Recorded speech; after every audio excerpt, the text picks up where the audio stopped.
कल कोई बंद नहीं, सबको दफ्तर आना होगा। नवाना प्रोटेस्ट के बीच ममता सरकार का बड़ा अल्टीमेटम। भाजपा ने आज यानी 27 अगस्त राज्य सचिवालय नवाना तक प्रोटेस्ट मार्च में भाग लेने वाले प्रदर्शनकारियों पर पुलिस कार्रवाई के विरोध में कल सुबह 6 बजे से शाम के 6 बजे तक बंगाल बंद का आह्वान किया है। इसे लेकर बंगाल की टीएमसी सरकार ने कर्मचारियों के लिए सख्त दिशा निर्देश जारी किए हैं। मुख्यमंत्री ममता बनर्जी के मुख्य सलाहकार अल्पन बंदोपाध्याय ने कहा है कि सरकार बुधवार को किसी भी बंद की अनुमति नहीं देगी। हम लोगों से इसमें भाग नहीं लेने का आग्रह करते हैं। यह सुनिश्चित करने के लिए सभी कदम उठाए जाएंगे कि सामान्य जनजीवन रहे, किसी भी तरह के लोगों को तकलीफ ना हो। इसके बाद राज्य सरकार ने एक अधिसूचना जारी करके अपने सभी कर्मचारियों से बंगाल बंद में शामिल नहीं होने की अपील की है। इस बीच पश्चिम बंगाल जूनियर डॉक्टर फोरम ने महिला ट्रेनी डॉक्टर के लिए न्याय की मांग करते हुए 28 अगस्त को कोलकाता में एक बड़ी रैली की घोषणा की है। राज्य सचिवालय नवान्न से जारी अधिसूचना में कहा गया है कि यह निर्णय लिया गया है कि 28 अगस्त को पहली या दूसरी पाली में किसी कर्मचारी को कोई अचानक या अवकाश नहीं दिया जाएगा, न ही पूरे दिन के लिए किसी भी तरह की छुट्टी स्वीकार की जाएगी। जो कर्मचारी 27 अगस्त 2024 को छुट्टी पर थे, उन्हें 28 अगस्त को ड्यूटी पर रिपोर्ट करना ही होगा।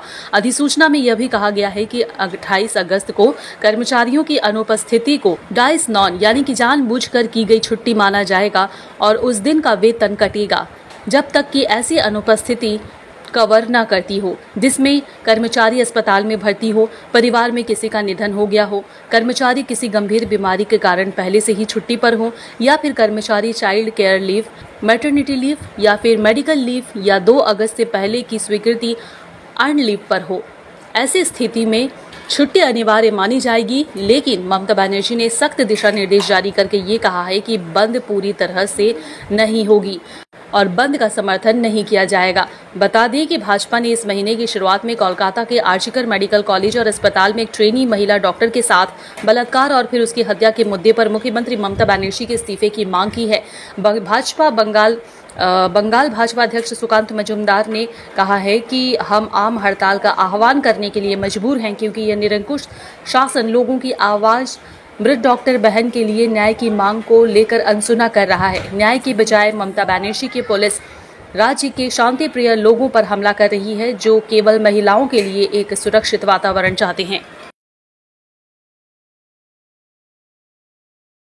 12 ঘন্টার বন্ধ, আগামীকাল একটা 12 ঘন্টার বন্ধ ডেকে দেওয়া হলো ভারতীয় জনতা পার্টির পক্ষ থেকে। আমরা বলতে চাই এই বন্ধটা কেন? সমস্ত বাণিজ্য বন্ধ করে দেওয়ার জন্য বুঝি? পুজোর আগে অনেক বাণিজ্যিক লেনদেন হয়, যার জন্য অর্থনৈতিকভাবে এ প্রদেশ অন্যান্য অনেক প্রদেশের থেকে, কেন বলবো সব প্রদেশের থেকে চাঙ্গা, সেটা বন্ধ করে দিতে হবে। অর্থনীতিতেও এইভাবে আঘাত হেনে একটা কিছু করতে হবে আন্দোলনের নামে। তাই আগামীকাল বন্ধের ডাক। আর আমরা বলতে চাই যে কিসের জন্য এই বন্ধের ডাক, এটা সবাই বুঝতে পারছেন, সাধারণ মানুষ বুঝতে পেরেছেন। সাধারণ মানুষ জানেন যে আজকে যে আন্দোলনের ডাক দেওয়া হয়েছিল তাতে সাধারণ মানুষের যোগদান ছিল না, কারণ সাধারণ মানুষ বুঝেছেন এর পেছনে রাজনৈতিক চক্রান্ত কি ছিল। সাধারণ মানুষ জানেন যে এই বাংলায় বন্ধ হয় না, বন্ধের রাজনীতি এখানে চলে না। জবের থেকে মাননীয় মুখ্যমন্ত্রী এখানে এই বাংলায় প্রশাসকের মুখ্য ভূমিকায় আছেন, এই বন্ধ রাজনীতিটা কিন্তু বন্ধ হয়ে গেছে। তাহলে বন্ধটা আবার চালাতে হবে, এটা বুঝি ভেবেছেন তারা। আমরা বলতে চাই যে মহারাষ্ট্রে দেখেছেন, সেখানেও রাজত্ব করছে কারা সেটাও জানেন, ভারতীয় জনতা পার্টি। আর বন্ধ ডেকেছিল যারা বিরুদ্ধে, কিন্তু হাইকোর্টের অর্ডার এবং অন্য সমস্ত কিছু বিচার করে সেই বন্ধ কিন্তু তারা উইথড্র করেছে।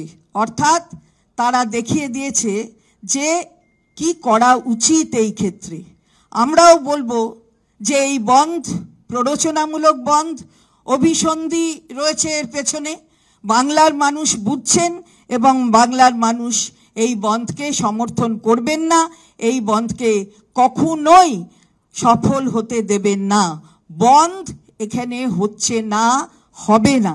এবং এখানে যদি কিছু করতে হয়, যান না সিবিআই এর জায়গায় যান, সিজিও কমপ্লেক্সে যান, যেখানে সিবিআই এর হাতে সমস্ত কিছু রয়েছে, সেখানে সিবিআই এর কাছে না গিয়ে আপনারা কি জন্যে এই ধরনের বন্ধ এবং অন্যান্য প্ররোচনামূলক রাজনীতি করবার চেষ্টা করছেন, সেটা বাংলার মানুষ কিন্তু বুঝেছেন বলেই আজকে চিত্রটা কি সেটা সবাই দেখেছে। খালি বাংলা না, সারা পৃথিবী দেখেছে যে কি ধরনের আন্দোলনের নামে কি করতে চেয়েছিলেন, আর বাংলার মানুষ তাতে সাড়া দেননি।